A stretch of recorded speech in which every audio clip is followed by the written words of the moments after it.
least at this podium, I don't need a riser.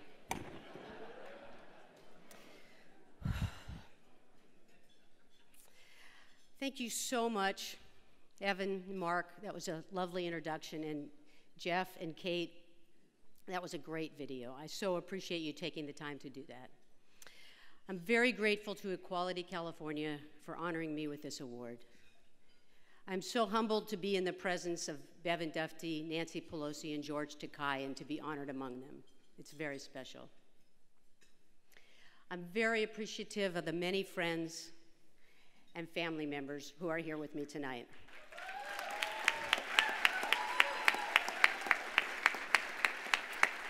My sister Anne, a rock star in her own right, is here from Seattle. My sister-in-law and brother-in-law, Deborah Fine, Steve Tillis, are here from Denver. Both of my daughters, Reed and Parker, both busy college students, took off their Saturday night to come sit with a bunch of adults. And Parker just flew in a couple of hours ago from Chicago, and she's taken a red-eye back to school. Thank you so much. I'm also joined by my extended family, including my father-in-law, Mindy, who just moved with us from Buffalo, New York, my bio son, Alexander, his sister, Julia, and his dads, Dan and David. Thank you all so very much.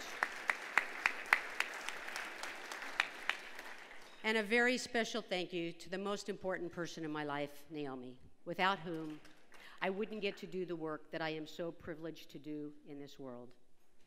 She's my rock star, my confidant, my partner in every sense of the word. I love you so much. Thank you for being on this journey of equality with me.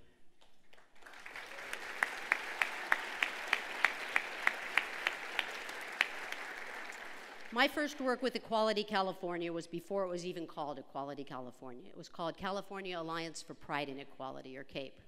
It was a time when all lesbian, gay, bisexual, queer, questioning, and intersex people were subject to discrimination by law and the prejudice of our society.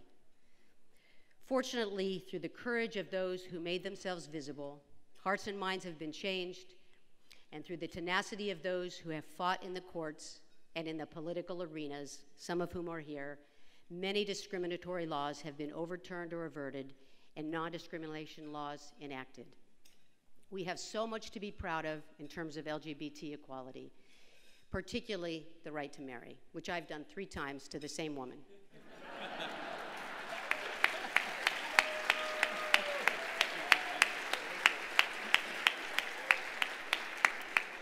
I am so proud to be a visible lesbian leader, willing to take risks, along with many of you in this room, to fight for what is right.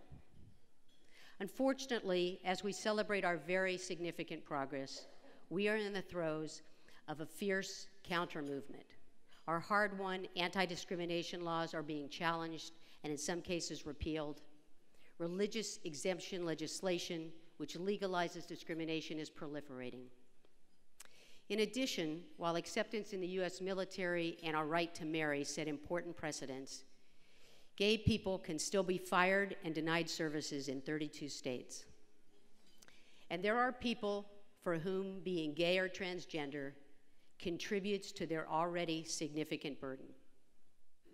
Most of those people are not with us tonight. That's because they live in their cars or in the streets, having been kicked out of their homes. Gay and trans youth are disproportionately represented in our foster care system and are often treated more harshly than their straight counterparts. There is a gay and trans suicide epidemic. Gay and trans undocumented immigrants and those who are incarcerated face increased risks because of their gender expression or gender identity. Most of these people who are already marginalized and disenfranchised in our society are justifiably scared to speak up and be visible because of the negative consequences to them and their families if they're out. All of us here tonight are so very privileged just by virtue of the fact that we're able to be in a room surrounded by hundreds of supporters.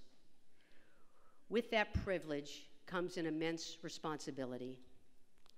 Together, we can lift the lives of all lesbian, gay, bisexual, transgender, queer, questioning, and intersex people and their families so that they are granted the dignity and support that they so need and so deserve.